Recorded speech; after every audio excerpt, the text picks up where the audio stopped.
deceptive, manipulative. He's also a former social worker and a political campaign activist. Some people in town say the base is run by aliens working with our federal government to conduct mind control and genetic experiments. I'm leaving. I'm glad. Thanks a lot, society, for railroading my ass.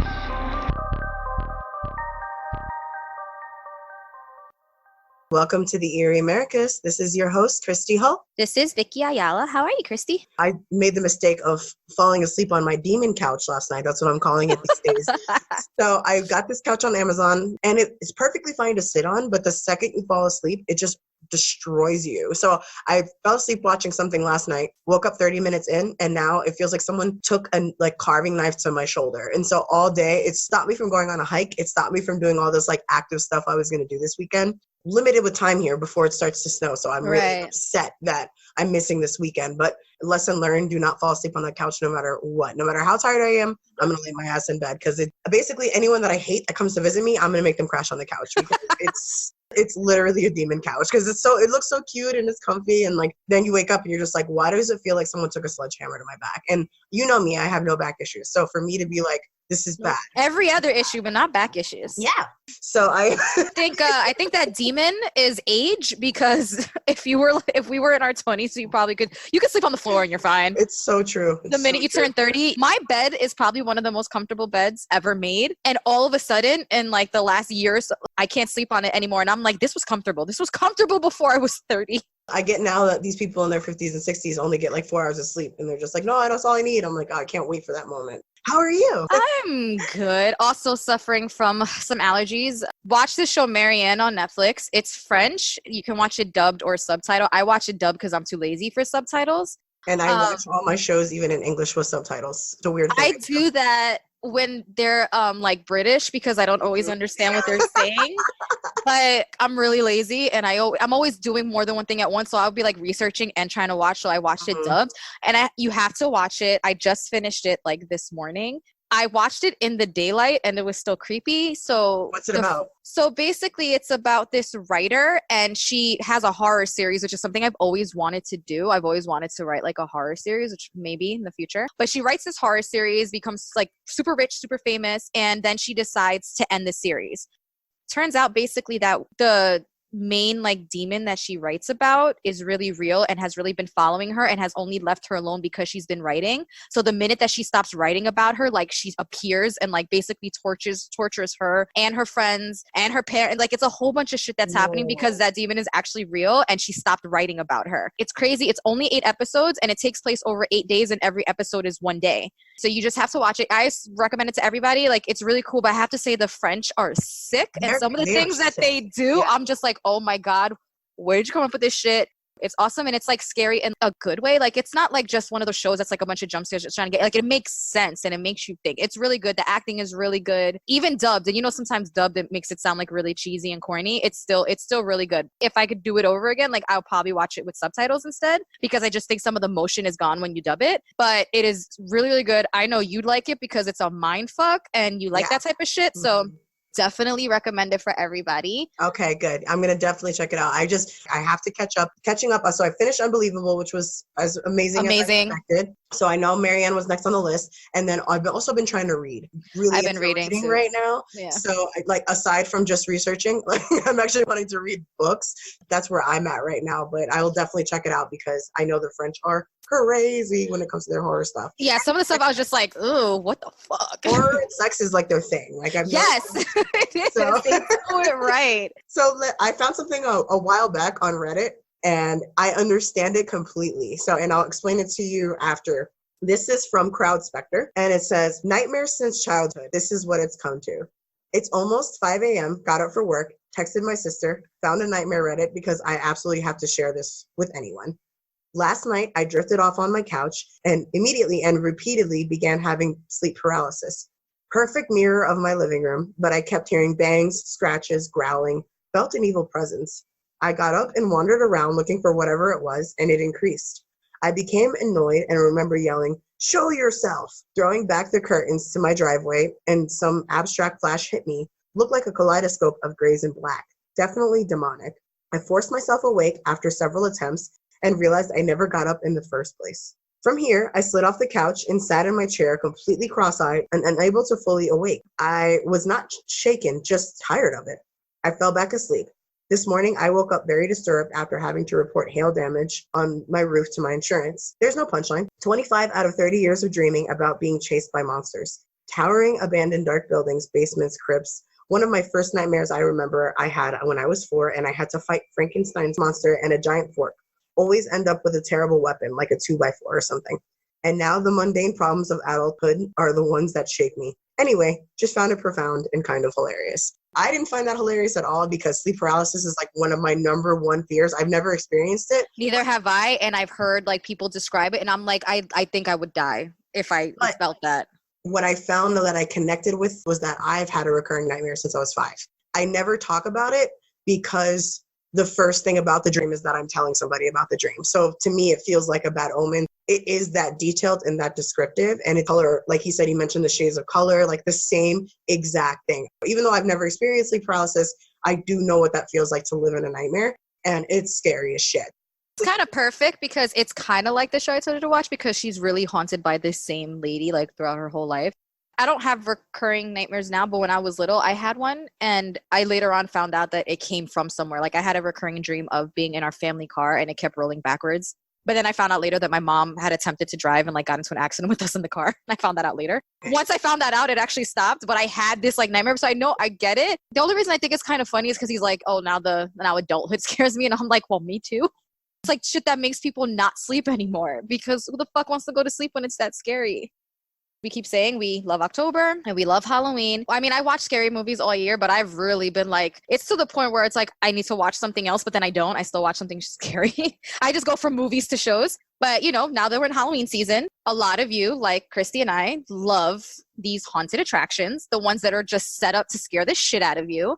And they're exciting and they're fun and a rush of adrenaline. Because why? Because it's all fake and it's all just shit being done on purpose to scare you. But what if it wasn't fake? What if these attractions were actually haunted? And I just was like, okay, let me see which ones are haunted. And let me tell you something, that shit is scary because it's a lot of them.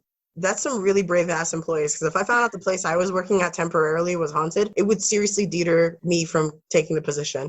It doesn't deter me from going, but it does like make me think like, what if all the stuff I'm seeing isn't fake? I literally had way too many to the point where I had to get it down. Otherwise, you guys were getting a 2-hour episode of me talking about everything. The very first one I'm going to talk about is one that I've mentioned before because I've been there, which makes it a little bit more creepy. And it is Eastern State Penitentiary in Philadelphia, Pennsylvania, just like 2 hours outside of New York. I go every year. I went this year. And I love it because to me, the one thing I don't like about Halloween attractions are the ones that are like super short. So they charge you like $30 to walk through for 5 minutes. And it's like, ugh. This one is 45 minutes long at least. So that's why I feel like you get your money's worth. Actually, one of the things that you can do when you do the haunted tour is they do let you in through certain parts of the prison that other people don't get to go to, just, you know, like as a complimentary thing. And you could see some of the history, you could see some of the cells. And I really thought like, this is really creepy. I even have pictures that I personally took that I'm going to post up. So they're not just like pictures. These are pictures I took myself.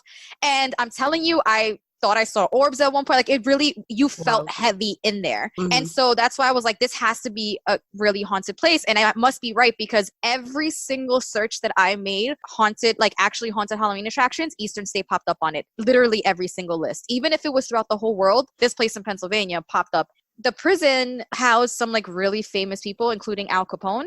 It was kind of known for changing the criminal justice system. So it opened in October of 1829. It was designed by a famous architect. His name was John Haviland, and he had worked on other buildings in Philadelphia, like the Franklin Institute and the Walnut Street Theater. And when he finished the building, it was actually one of the largest and most expensive places that was being built because it was one of the first buildings in America to actually have central heat and running water. And at that time, the White House didn't even have that. The way that it was built set like a new standard, and like 300 other prisons were built just like Eastern State. This new quote unquote standard was called the Pennsylvania system. The prisoners were forced into solitary confinement and watched continuously by guards. It was actually built to hold 253 prisoners, but each of them had their own cell. They did not share it with anybody, and they stayed there for their entire sentence, and they stayed there 23 hours a day, and all they had was one little beam of light that came in through like the ceiling. They saw nothing.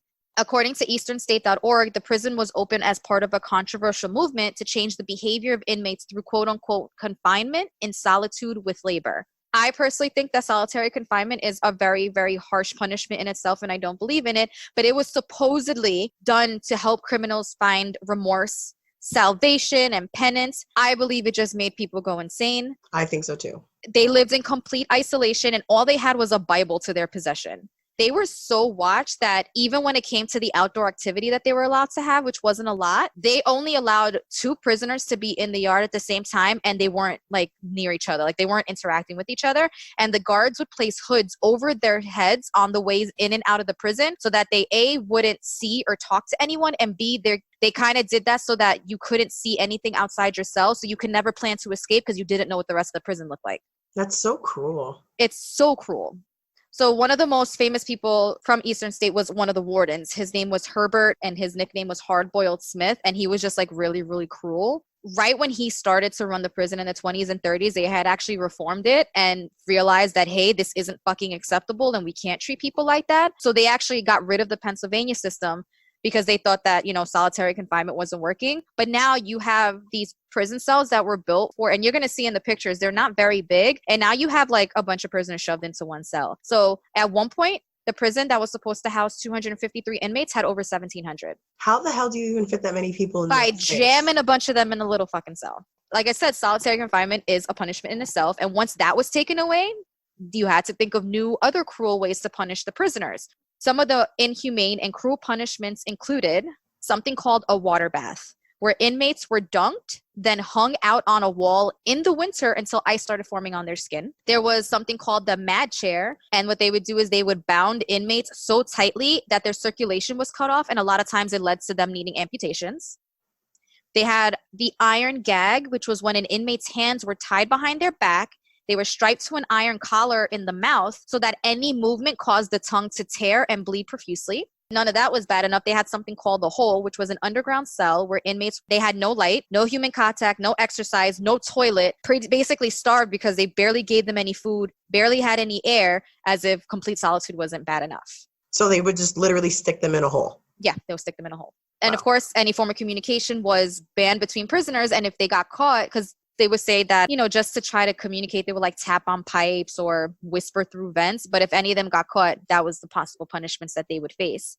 I'm already shaken to my core and we haven't even gotten into the ghost part yet. Honestly, I would be shocked if this wasn't haunted because you put so much pain and all this emotional scars on these people. Don't get me wrong. I understand people go to prison when, they do something wrong, but that doesn't take away your humanity. You're still a human. Like a human being. You're not an animal. And people keep forgetting that going to prison is supposed to be rehabilitation, and you can't rehabilitate someone by doing this to them. Rehabilitate somebody by doing cruel and unusual punishments. Exactly. And so the prison closed in 1971. So that's less than 50 years ago. And since then, it's been featured on a lot of paranormal shows. We all know my favorite on the Travel Channel, Ghost Adventures. But it's also been on Most Haunted Live, Sci-Fi's Ghost Hunters, which is another one that I like, and MTV Sphere. And every year, the paranormal researchers visit and report that they, of course, experience paranormal activity because you can't put that much pain in one place and not expect it to stay there. And it's not just the researchers. There have been stories from visitors, staff, guards, former inmates, and these stories date back to like the 30s. So obviously something's going on. One of the most well-known stories that I found, and I found this in several different articles, came from a guy named Gary Johnson. He was a locksmith.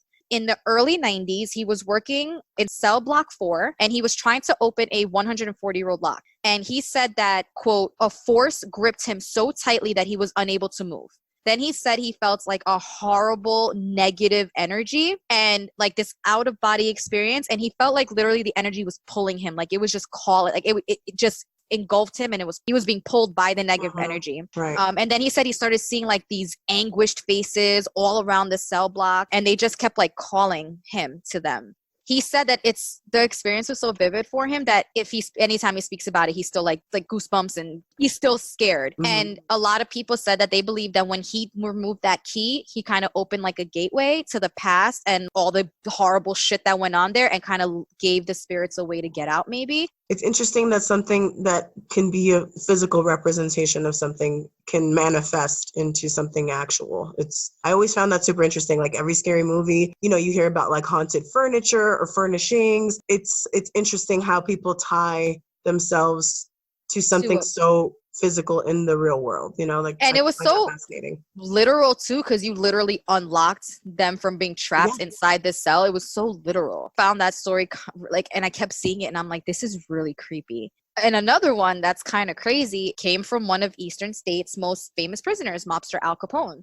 He only served 8 months from 1929 to 1930. And I'm going to put up pictures of what the cells look like. And of course, his cell was considered luxurious. They actually, when you go there, you can see a replica of his cell, not the actual cell, because at this point, they're all kind of torn down. And I think they said, I don't know if it was a fire or that they just lost the documentation that told them exactly which one was his cell, but they did replicate a cell that looked exactly the way it did when he had it. This shit had a desk, a lamp, paintings, rugs, an armoire, a radio, things that nobody else had. But even with all that, apparently Capone complained throughout his incarceration that he was being haunted and tortured by the ghost of a man named James Clark. The interesting thing is that James Clark was one of the victims of the St. Valentine's Day Massacre in Chicago. If you don't know what that is, the St. Valentine's Day Massacre was a gang rivalry. Al Capone was leading it, and it resulted in the death of 7 of the members of Chicago's North Side Gang. So this is something he did. And apparently... Something he did haunted him. Right. Oh, no. Something that you did came back to haunt you. Go figure. Right. And so he was reported to basically every single night wake up screaming in terror at a man named Jimmy. He would then beg and plead for Jimmy to go away and leave him alone. But night after night, Jimmy would just keep coming and he would just keep scaring him. And remember, they were closely watched. And the guards said that even though they closely watched him and they constantly checked on his cell, they never saw anything. They never identified anything. This was just something that was only haunting Capone. Not that I feel that bad because, like, dude, you led to his death. But I just think it's interesting that it followed you to prison and haunted you for the 8 months that you were in there. Oddly enough, with all the, like, stuff that went on in this prison, executions were not done there. But it did still have its fair share of deaths. So, like, they didn't do, like, any... Even when there were inmates on death row, they weren't actually executed at Eastern State. It does have its fair share of murders. It said at least 2 guards were murdered over the years and many of the inmates. I spent a really long time trying to figure out what happened to these guards and I cannot find the murders anywhere. I'm going to keep looking and maybe I'll do an update later, but I literally found nothing on people that were murdered, like the guards that were murdered in there. Is it possible it was so far back that they don't even have the records? It's possible, or they try to hide them, so they never wrote them down. But I did find like other reasons for a lot of the deaths in there. And it's exactly what you would expect. People died from disease because that's what happens when you put a bunch of people in there with nothing. Starvation, which is one of the punishments. Cold because it's freezing. And, a lot of them lived out their days there. So a lot of them did die from old age. But with all this death and torture and sadness in one place, of course, you're going to find paranormal activity. So visitors that have come to visit the prison have reported hearing weeping, giggling, and whispering. Did you hear any of that? I didn't really hear that, but there's a lot of echoes there. So it's just like a creepy place to be. So a lot of the stuff that I heard were probably other people, but there's a lot of echoing in there and it just feels very heavy. But looking into the cells is where I felt the most creeped out because they let you look into like the old cells and like they're all kind of like torn down. There's bricks all over the place. And I'm telling you, I saw orbs. You don't have to believe me. You feel like you were being looked back at you. Right. Which is crazy because that's one of the things that the people say is they feel like when they're walking through the prison, they're being watched. And I felt that when I was there. Maybe it's because it was midnight when I was walking through it, but I don't think it would have been any different at noon, honestly. I don't think so either. And one other thing that people experienced is that they said that they experienced like temperature fluctuations, which we all know happens when like a spirit's coming through, like it gets really cold. They have witnessed shadowy figures and they have captured a lot of EVPs. There's a catwalk session at the prison, like just a really long like hallway. And one guest said that he supposedly captured a male voice saying, "I'm lonely," which is so sad because I don't doubt that that's what happened. Like you're in a cell by yourself all the time. Of course, he's lonely. So that just kind of made me more sad than scared because I'm like, that's just so sad. Even though it's a prison, it doesn't seem like the hauntings have anything to do with violence. It seems like it's just a lot of sorrow. It's just even sad people. And, both guards and inmates claim that they had seen unexplained visions, had unusual experiences. And actually one of the paranormal shows, Ghost Hunters, that's one of the most popular things found was in that show when they were investigating. A shadow figure was caught on video in the catwalk session of the prison. There's a lot of cell blocks, but there's certain cell blocks that are more known than others. So cell block 4, which is where that locksmith was working, is known for ghostly figures. There have been many stories of people seeing like the silhouette of a guard in one of the towers. They've heard footsteps, they've heard wails, they've heard whispers. Cell block 6 is known for shadowy figures that just kind of dart along the walls. A lot of people who have either worked or just like explored the area of cell block 12, which was a restricted area while the prison was up. It's known for like cackling and echoes. A lot of individuals claim they have seen shadowy figures just moving in and out of some areas. Again, whispers, screaming, laughter. Like it just, if you do want to get the experience yourself though, it's pretty much open all year. They offer like daytime tours. And what's cool about the daytime tours is you can walk around and it's narrated by Steve Buscemi. And I love Steve Buscemi. I love Steve Buscemi. They have that 7 days a week from 10 to 5. But during the Halloween season, after the prison closes from 7 p.m. to like 10:30 p.m., that's when you get the terror behind the walls. And that's when you get to do the attractions. And it's just crazy because now thinking about it, when I was walking through Terror Behind the Walls and everybody's jumping out at me and it just kind of makes you think, and I don't know how I would feel because it is very dark and of course it's jump scares and it's people coming out of nowhere and it's like, I wonder if any of those people have ever experienced anything while they're waiting to scare the shit out of me. Did you ever experience anything while you're waiting to scare the crap out of someone else? Like I said, as an employee, that would be the first thing that they, like if they were like, hey, this place is haunted, I'd be like, oh, so I'm supposed to scare people while I'm scared? Granted, the attraction, of course, is not where the cell blocks are. It's in other parts, but it was still part of the prison. And I'm pretty sure that a lot of things still happen there. I mean, 75,000 people ended up being imprisoned there. I'm sure everywhere is haunted, but it just kind of made me think. And I did this research before I went. And so it kind of made it more scary for me. You are all energy and that energy gets trapped and you can't just get rid of the energy like that. There's way too much sadness in one place. That was just the first one. But this one, like I said, is going to be a little bit creepier just because the pictures and stuff I'm going to post are things I personally took myself, which is a new thing for us. Normally we have to find the pictures. But next, we're going to take a little trip out to an asylum, which you mentioned. It is a research center for the paranormal in East Bethany, New York. Don't ask me where that is because I don't know. I think it's closer to Canada. We live in the city. There's a state. And yeah, most people in the city have no clue where things in the state are. So we're a little narcissistic when it comes to that because we have to realize we're a tad jaded. We're a tad jaded and a tad narcissistic because we're like, all right, all of New York is not just us, even though we have most of the population. But yeah, this is, I am pretty sure, closer to like Ontario. Formerly known as Genesee County Poorhouse, which I found out poorhouse was another word for like asylum. It opened in January of 1827. It was made to be a place where people who couldn't take care of themselves would come to live. But what I find interesting is who is considered people who cannot take care of themselves. You kind of think of, disabled or maybe had a mental illness. No, orphans, widows, because God forbid a woman doesn't have a man. She obviously can't take care of herself. I mean, it is 1827, so. But also the mentally ill, the elderly, and criminals, and those who were disabled. I know how that sounds. So a couple of years after opening, they actually had to make an addition to the property, and they decided that they were also going to house people who were too dangerous to be around the rest of society, what they considered lunatics. Are they necessarily lunatics? No, because a lot of people were just misunderstood back then, and there was just not a lot of mental health diagnosis. But still, if you thought they were too dangerous for society, you're throwing them in this place where you're also housing just people who are orphans and elderly. They were considered inmates. They worked on the grounds, and it remained an asylum for about 60 years. In 1887, the patients moved to Buffalo. The building also became like a tuberculosis hospital, an infirmary, a nursing home, and then it lost its government funding in the 30s with the creation of Social Security.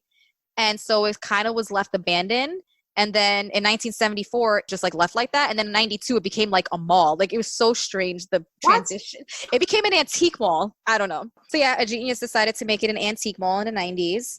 But then in 2009, Sharon and Jerry Coyle bought the building. They wanted to save it, and they also wanted to kind of make money off the paranormal, which I want to say I feel weird about it, but then I go to these things, so it's really I'm doing the same shit. But according to actual documents that are legitimate documents, there's at least 1,700 bodies that have been buried there. 1,700. Yep, and they're still there. They're there. Not only are they there, but they never received the gravestone, and there's no grave map, so they really don't even know where all the bodies are. They just know that they're buried somewhere on the property. So they don't even know who's there. They don't know, and they just know there's a bunch of bodies. They know there's a bunch of bodies. So obviously it's haunted.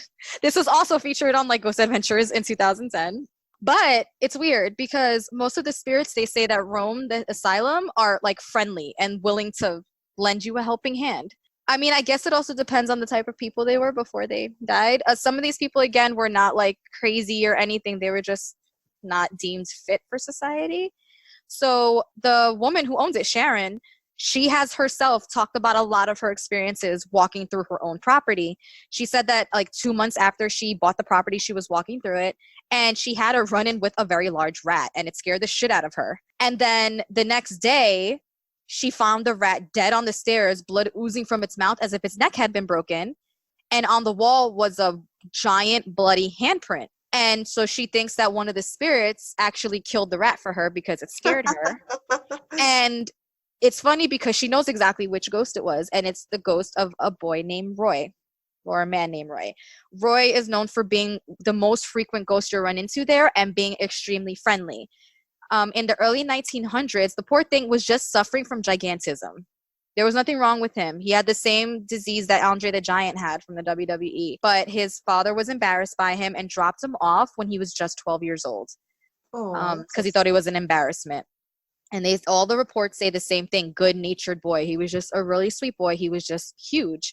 And he lived his whole life there until 1942 when he died. He died at only 52. He was 7.5 feet tall. He was buried in a nearby graveyard under many of the unmarked plots. So his tall shadow has been witnessed by many, many, many people. And they said that you'll just kind of look up, you'll see him looming over you, or you'll see him all the way down a hallway, but you can tell it's him because he's super huge, because he's 7.5 feet tall, but that he's very friendly and always willing to, kill a rat for you.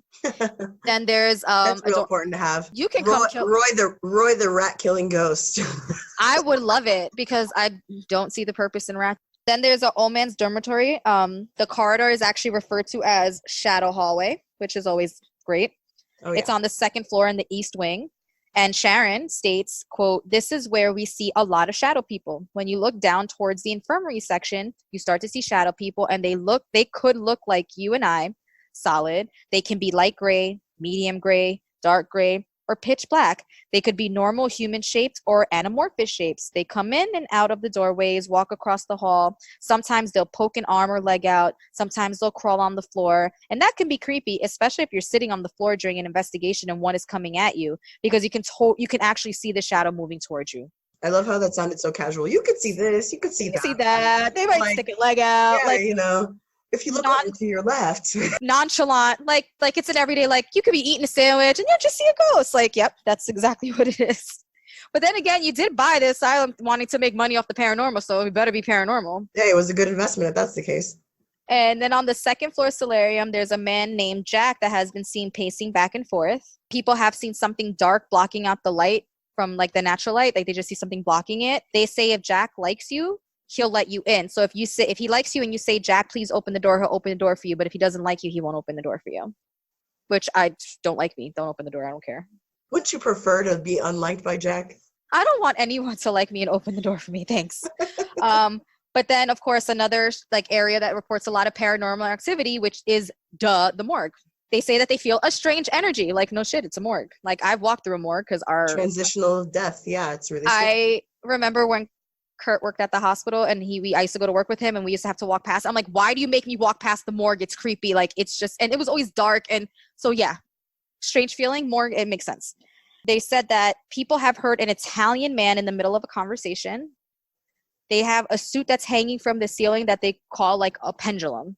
And they call it a pendulum because they say that when you ask questions, the suit swings according to what the answer is. So you have to make sure to start with "show me yes," and it'll swing one way, and "show me no," and it'll swing the other way, so you know what it means. And that's how you know what the suit is trying to say. So they have a suit that's talking to you, which is another big fat nope. Then on the first floor of the East Wing, Sharon says that she once left a tape recorder in the room and caught the voice of an elderly woman saying hello. She believes it's the voice of a former patient when it was a nursing home who was blind and used to call out hello to get the attention of the nurses. She actually played the voice for a former employee and was shocked because she's like, "That's Hattie." She recognized the voice. Whoa. When you can distinctly say, "I know that voice," that to me is like proof right there, Proof right there. Exactly. So Sharon has a lot of theories as to what makes the asylum a haunted hotspot. Me too, because 1,700 bodies are buried there. But just hair, and no recognition of who you are. Right. Image of paranormal possibility. That's all. And then she goes, quote, "It's the only home that a lot of these people ever knew. They felt attached to this place. Some of them lost their homes. They were widows and orphans, and they developed their own family and friends here. So I think a lot of people felt comfortable here. They didn't want to leave, so we treat our spirits like they are really breathing, living people," which does make sense. That's it. That is all they knew. That's the only family they knew. And the fact that they are mostly friendly kind of, to me, maybe means they weren't treated so bad. I'm hoping they weren't treated so badly there, because when you hear some of the stories of these asylums, the way that they treated these people is horrendous. And I'm just hoping that this means that maybe this is a place where they were comfortable and at peace, and maybe that's why they don't want to leave. I hope so too. That would be nice to hear.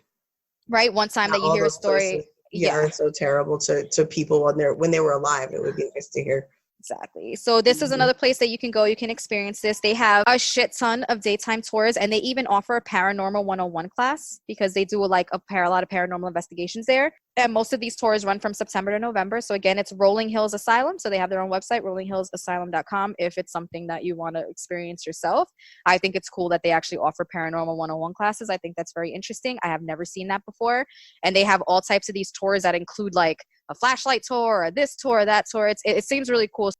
I would be scared even if I knew they were friendly. So it's kind of cool that they're just accepting of the fact that, like, oh, there's a shadow person. Oh, there's Roy. Oh, there's so-and-so. Like, it's kind of a cool dysfunctional family, but like put the funk in dysfunctional. So I just find it cool that like Sharon's like not scared of this. So like I guess she's really made for this, because as much as I love this shit, I literally got scared when I walked into Spirit Halloween today because something jumped out at me the minute I walked through. Like I get scared very easily.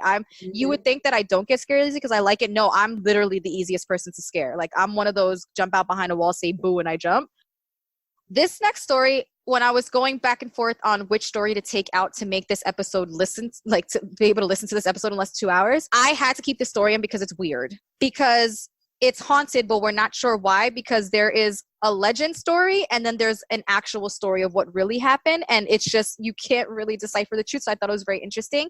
Okay. And because it's in Jamaica, Rose Hall Great House. It's an 18th century plantation manor and the home of Jamaica's most famous ghost, the White Witch of Rose Hall. So this story dates back to 1746. There was an Englishman. His name was Henry Fanning, and he was getting married to Rosa Kelly, the daughter of Irish immigrants that were living in Jamaica. And he purchased a huge 290-acre plot of land to build a home for her. But Henry died just a few short months after the wedding. Then 3 years later, in 1750, Rosa got married again to a wealthy landowner named George Ashe. Ashe, set to building the big, beautiful house for her. But sadly, he dies in 1752, shortly after the construction of the home was completed. Then a year later, Rosa gets married again to a man named Norwood Witter, a plantation owner and a widower. And they say that this marriage was the unhappy one. And he apparently spent all of Rosa's money and left her with a whole bunch of debt. And then the marriage ended with him dying in 1767. Very strange. Then in 1768, Rosa gets married again to John Palmer, the owner of another estate called Palmyra. He was also a widower and he had 2 sons, but they lived in England. They actually had a happy marriage.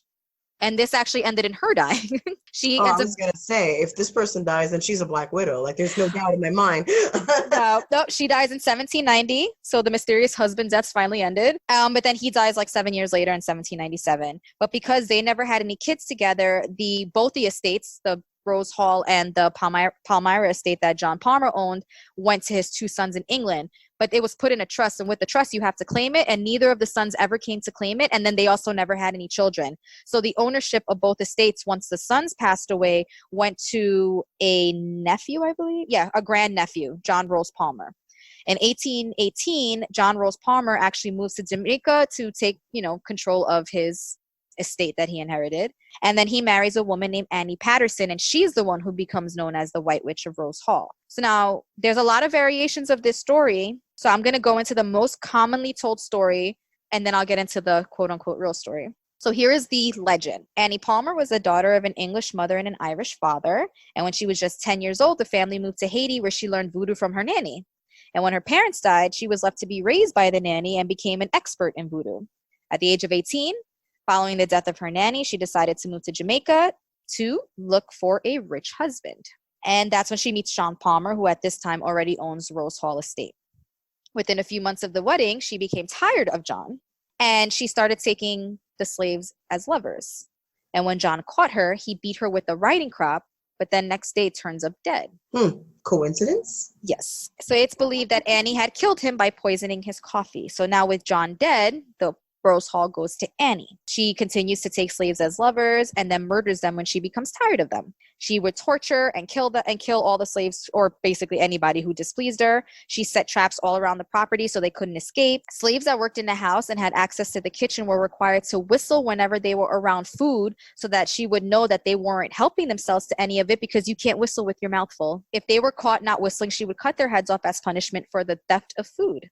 So due to this cruelty and her practice of voodoo, the slaves started calling her the White Witch of Rose Hall. So they didn't even wait for her to die to start calling her that. So then Annie gets married 2 more times, murders both of her husbands for their money. It is said that she killed her second husband by stabbing him in the chest while he was sleeping, and then poured boiling oil in his ears to make sure he was dead. And I'm pretty sure you could have figured that out without doing that. But, that's just me. It says she killed her third husband by strangulation with the help of her lover, Taku. Annie later actually fell, not fake fell. She fell in love with an Englishman by the name of Robert Rutherford. But he had no interest in her because she's fucking evil. Well, no, he just had no interest in her, but I believe it's because she was evil. But he was also in love with Taku, her lover's granddaughter. So being the fucking person, I'm not going to say the C word. This being the woman that she was, and she had no shame in killing anybody, she wanted to get the granddaughter out of the way. And so she cast a spell on her. And the spell was said to bring a visit from a ghost that would cause the person who the ghost visited to die slowly. Because, of course, you can't even kill her quickly. You have to kill her slowly. Now, Taku becomes so angered, basically, at the death of his granddaughter that he strangles Annie to death, and she finally fucking died. Then the slaves took her body and buried it in a deep hole on the estate, and then burned all of her possessions because they thought that everything was tainted with her spirit. And then a voodoo ritual was supposed to be carried out to make sure that her spirit can never escape, but it was done incorrectly, and her ghost was set free to roam around Rose Hall. Now, that's the legend. Sounds crazy, right? However, this quote-unquote true story is a lot less dramatic than this. So they're saying that the true story was that Annie was a Jamaican of Scots descent, but she was not brought up in Haiti. She didn't have a Haitian nanny, and she grew up with no voodoo. She did marry John Rose Palmer, but he was her first and only husband. It seems that their marriage was, normal, nothing crazy there. Their time at Rose Hall was short, and neither of them died there. It said that there was a lot of debts attached to both estates, so something that they couldn't recover from, which is what I can identify with that. I have a lot of debt I can't recover from. I'll probably be paying bills till I die. Seriously. So both What's properties, retirement?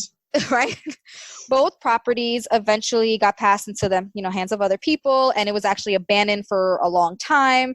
They're saying that she never killed her husband, that John actually died of natural causes. There's also no record of her ever having slaves or mistreating slaves. And good. I'm glad, because that was a terrible story. Honestly, if everything else was true, just not that part. Good. I'm glad, because I was like, this bitch is in hell, and I'm glad. Right? It actually states that Annie died in 1846, 15 years after she was supposed to have actually murdered her lover, and that she left everything she had to a goddaughter. So how does a legend get so far derailed from this? Well, apparently in 1868, a newspaper published a booklet, and they kind of, how Rosa Palmer had all those husbands and all that stuff, they kind of mixed the two and kind of attached some of what happened to Rosa to Annie, and it kind of just stuck there. And I guess because what happened with Rosa was true, it kind of gave it credibility, and people just kept adding to it. Some people have some really fucking wild imaginations because y'all came up with a crazy ass story. But my whole thing is, whether or not you believe this to be true, the place is still haunted. And what does that say? So there might be some degree of truth to it, right? Something happened, because it's not going to be haunted for no reason. Some people claim to see a shadowy figure dressed in a green velvet riding habit riding a black horse across the grounds. Others say they have seen a woman dressed all in white on the stairs outside. They have caught glimpses of people moving around in the building. There have been reports of screams and the sounds of running footsteps from various parts of the house. The part that's now a gift shop used to be a cellar. There's a lot of activity there, a lot of screaming, a lot of voices. What some people believe is either the legend has some truth to it, or that Annie Palmer, so upset at her tarnished name, has come to try to clear the air about what's being said about her. There's been a lot of paranormal investigations conducted, with one reporting that a lot of the energy still lingered downstairs, which is where the gift shop is, and like a snack bar.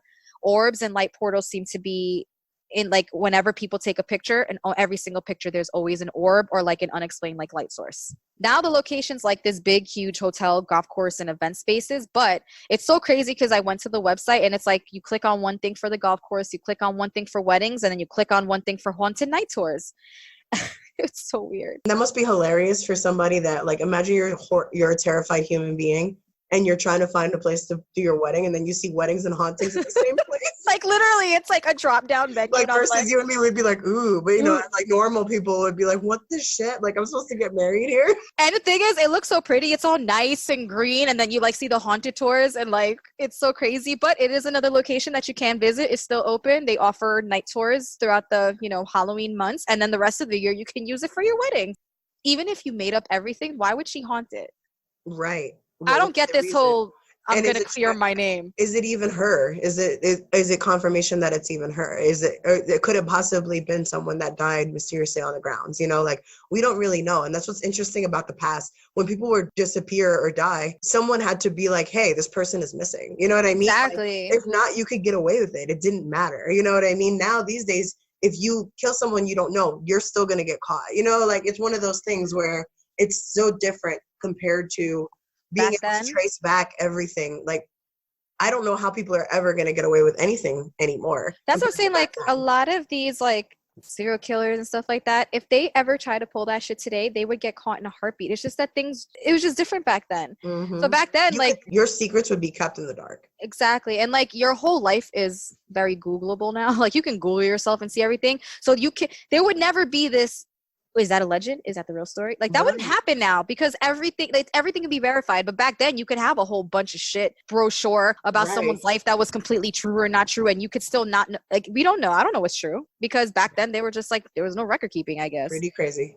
But my next and last stop is Ontario, Canada. Canada. Hey. Yep.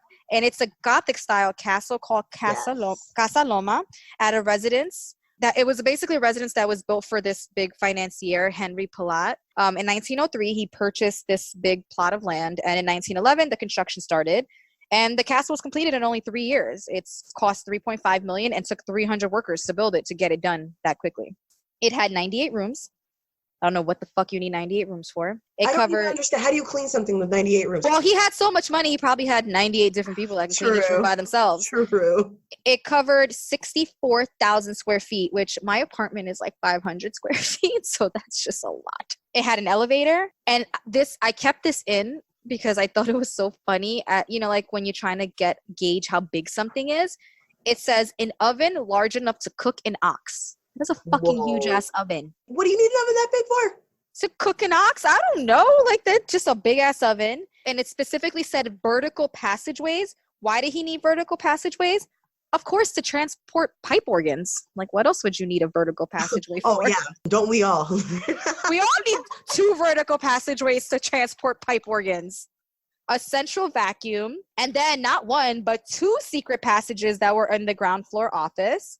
A pool. You would think that with something this big, there would be more than 1 pool. There was 1 pool. 3 bowling alleys, though. 3 bowling alleys. 3. Just in case, 5 people in 1 room, you can go to the other bowling alley? Yeah, you don't want it to get too crowded. After you transport your pipe organs, you're going to go bowl. This is bigger than the White House, this place. It is. And of course, at that time, it was the largest residence in Canada. But during the Depression, following the war, the property taxes skyrocketed. And, basically he was in a really tough financial situation. So he basically wait a minute. He couldn't upkeep his 98-room house? No way. No, he could not upkeep his 3 bowling alleys. He ended up having to auction off like $1.5 million in art and $250,000 in furniture. He did still stay there for another 10 years in a basically very little furnished 98-room house. Don't feel bad for you, dude. And then he left in 1923. And just like some of the other locations, it spent some time being different things. It was a luxury hotel for a little bit. It also became a popular night spot during Prohibition. But then the city seized it for unpaid taxes in 1924, and it was left vacant. So in 1930s, there was a broadcaster named Claire Wallace, and she spent a night there. And she was investigating ghosts and supernatural phenomena. And she wanted to do this to attempt to save the building, to use the space as a tourist attraction, because I think they were going to knock it down.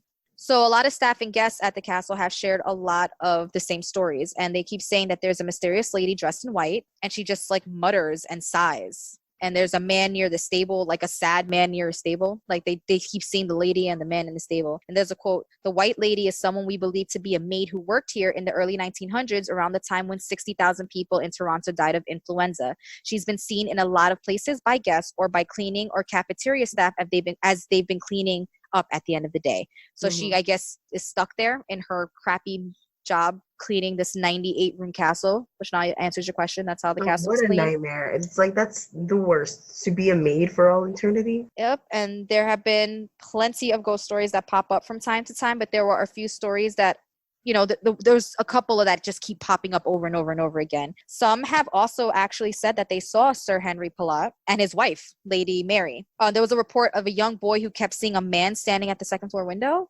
Quote, "He told a staff member who panicked because the second floor was supposed to be locked down. She asked the boy to describe the man, and the boy's description matched Sir Henry. So she took the boy to look at photos and asked, 'Do you see the man here?' The boy pointed to the picture of Sir Henry and said, 'That's him. Why is he so mad?' So it looks like even though he left the property in the 20s, maybe he just never really left it. And he's mad probably because he couldn't keep up with it. I mean, that's what you get for you built a 98-room house. What did you think was going to happen?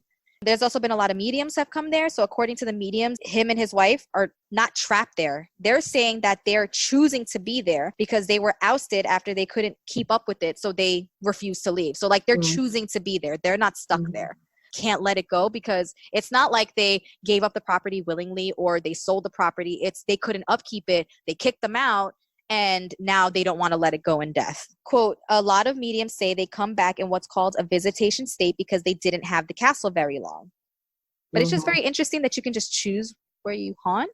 Yeah, I guess They didn't even die there. I would hope you could have the opportunity to haunt wherever the hell you want, because guess what? There's going to be a lot of y'all that are going to get scared. That's all I'm saying. Right? I told everybody, I'm like, y'all better pray I don't die before you because I'm going to haunt the shit out of you. I threaten that to Charlie all the time. I'm like, you better. You know how like you see these movies and these wives are like, if I die, I want you to be happy.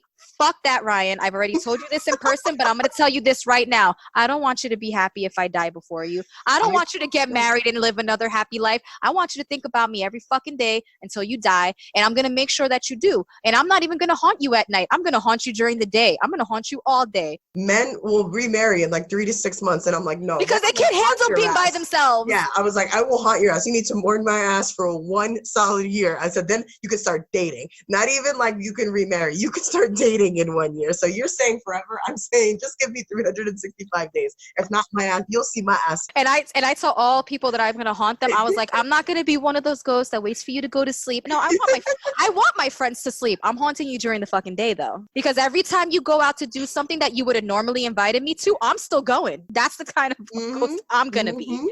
So I hope I'm going to be a raging ghost. I am. I'm going to be at every fucking concert.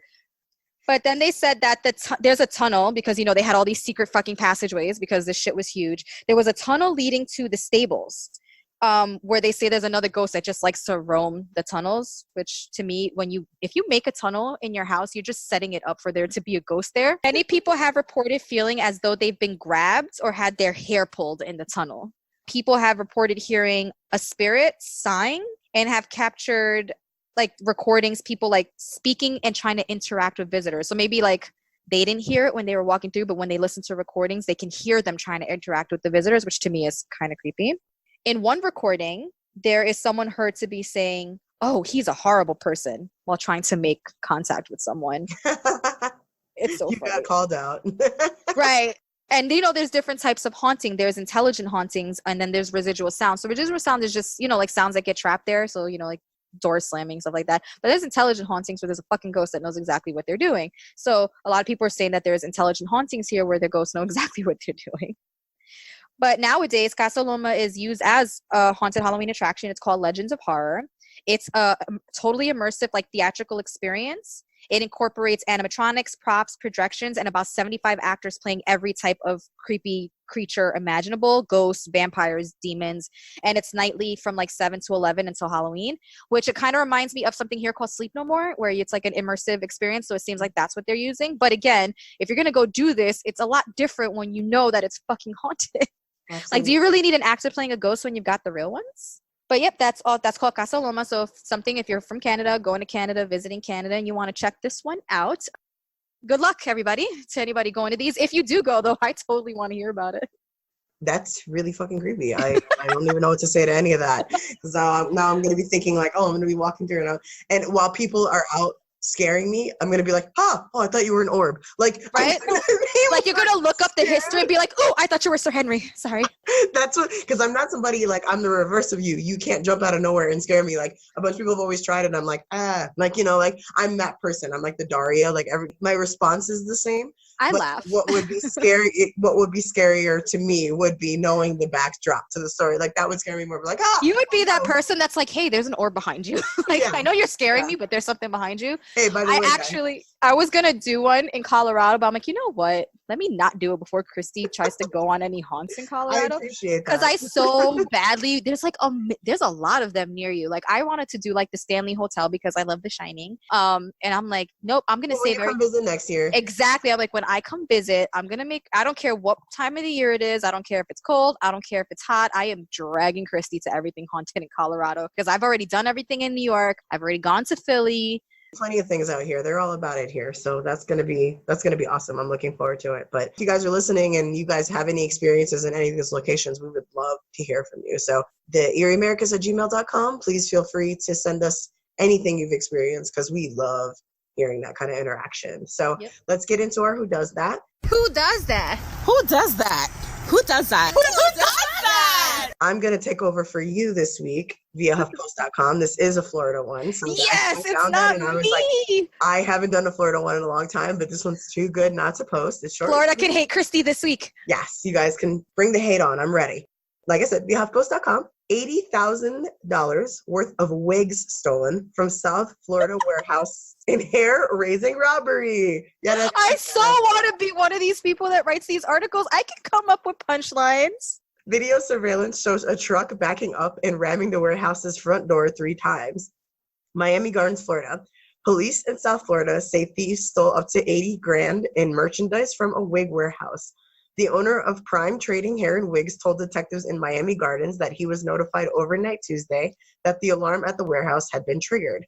Imagine all of a sudden your wig shop, you get like of all things you would think like, oh, like here there's recreational weed. I'm sure a ton of people have tried it. Dispensaries, that makes sense. Ton of like banks, like who would think a wig shop, But at the same time, since we're from Brooklyn, wigs can go for thousands of dollars. So they're expensive. They are. There's a lot, like the Jewish community, they require them. And so I know a few friends have been offered to get their hair cut in exchange for like $500,000 so they can make a wig out of it. I mean, my job is Jewish owned, and I've actually asked, because I really liked her wigs. Like one of my bosses, I asked her, I was like, your wig looks like, I love her wigs. Like they're really, really well done. They look very, very natural. And I asked her, and one wig is a couple of $1,000s if you want it done right. And I'm just like, I wanted to get into wigs because I like crazy hair colors without damaging my hair, but I can't afford that, so I just damage my hair instead because a good wig is expensive. So I kind of feel this a little bit. This is a genius who does that for a Floridian. Yes. Owner Rakib Hossein tells Miami television station WFOR that some of the products are worth up to $800 each, like you just said. And that's a cheap one too, because I have seen thousands. I had to look into wigs for my mother's sick, so I had to look for wigs. I was looking into wigs for her, and I was just like, I wonder what it would cost if her insurance didn't cover it. And like $2,000, $3,000, and I'm like, what the fuck? It's a wig. Not even like I wasn't looking for anything long. I was like, maybe something short. So she goes, nope. Thousands of dollars. Yep. Hossein says thieves appeared to know what they were doing and were in the warehouse for no more than 5 minutes. This was planned. Look into some ex-employees or some employees because there's no way you can steal $80,000 in 5 minutes. Like, no. How long did they plan this for? It's pretty genius. I got to give them. I mean, I'm not trying to advocate anyone to steal. I don't believe in stealing and I don't believe in lying. Those are the two things that are. But if you're gonna do it in 5 minutes. But props for you. 5 minutes, 80K. Like that's hitting the jackpot right there. Video surveillance shows a truck backing up and ramming the warehouse's front door 3 times. Hossein says he is insured for his losses, so he's going to get his money back. But the big question is where do you go for this market? Hey, stolen wig. Like, do you have someone that's going to buy 80 grand worth of wigs lined up? Like, how does this work? That's what they're like a black market for wigs, like. I've never heard of. I mean, I know there's got to be. If you can get a kidney on the black market, I'm pretty sure you should be able to get a wig. But my point is like this has to be somebody that works there because it had to be. How else would they know exactly? Like they knew to bring a truck, ram it in. They knew exactly where the expensive ones were. They knew exactly what to take to do the most damage in 5 minutes. So either it's an ex-employee, a current employee, or someone close to an employee that has gone into the store a lot, because there's no way you do that much damage in 5 minutes. Or a customer that's like, hey, I've gotten my fair share. I've spent my thousands of dollars. I'm getting some free shit. You know, the thing is, like, there's a market for it. It's very well possible. It's for sure possible. At least he had it insured, because I would think that maybe a wig shop wouldn't, but maybe because they're expensive, he did. Just be grateful that you had it, because if you didn't have that, you would be assed out right now. Oh, yeah. That was a really good one. I thought you'd enjoy it. Good old Florida. You never fail. But I hope you guys enjoyed this episode. I'm pretty bugged out, so I'm going to have a drink. And please let us know any haunted attractions that you go to. The Eerie Americas at gmail.com. Or, we're on Twitter. We're on Instagram. You could just send us a message, DM us, whatever you want to just let us know. Subscribe, give us a review, and most importantly, stay weird, Americas. Bye. Bye.